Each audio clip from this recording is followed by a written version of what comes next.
পুরো উপজেলা ব্যাপী আসলে এবার কলস প্রতীকের প্রতি সাড়াটা কেমন? না ইনশাল্লাহ আলহামদুলিল্লাহ আমি মনে করি 100% কলসের উপরে সারা। আমি 10 বছর আমি এই পরিষদে ছিলাম, তারপরও আমার এই কলস প্রতীক নিয়ে আমি যেখানেই গেছি সেখানে ইনশাল্লাহ আমি আশাবাদী যে আমার এই কলস 100% আমি এই কলস প্রতীক নিয়ে ভোট নিয়ে আমি পাশ করবো এই উপজেলায় ইনশাল্লাহ। আপনি একজন পরিশ্রমী নারী নেত্রী, দক্ষ ও যোগ্য নেতৃত্ব, জানতে চাই এবারে আপনার প্রতিশ্রুতি কি? আমার এই প্রতিশ্রুতি হলো এই উপজেলায় আমি প্রত্যেকটা ইউনিয়নে আমি ঘরে ঘরে নারী নেত্রীদের দুর্গ গড়ে তুলবো। আমার এই হলো প্রতিশ্রুতি, এটা প্রথম প্রতিশ্রুতি। নারী উন্নয়নের জন্য কাজ করবে আর কি।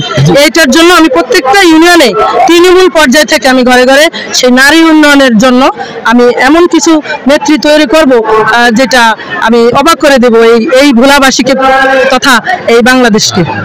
মানে একটা চমক সৃষ্টি করতে চাই। জি, 5ই জুন চরপেশন উপজেলা পরিষদ নির্বাচন, আপনার প্রতীক হচ্ছে কলস। আগেই বলেছিলাম আপনি আকিমা বেগম মিলা। জি, পুরো ভোটারদেরকে কি বলতে চান? 5ই জুনের জন্য আমি বলতে চাই, আপনারা ঝড় তুফান যেটাই থাকুক, আমরা তো এই উপকূলীয় একটা এলাকা, আমাদের তখনই ঝড় তুফান শুরু হয়।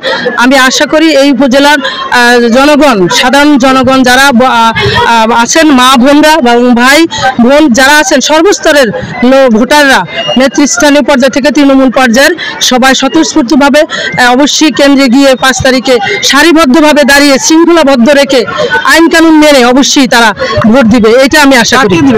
আমাকে দিবে, কলস মার্কায় দিবে ভোট। কতটা আশাবাদী আপনি? আমি 100% আশাবাদী ইনশাল্লাহ, আল্লাহর উপর ভরসা রেখে বলছি। ধন্যবাদ। জি, ধন্যবাদ আপনাদের সকলকে।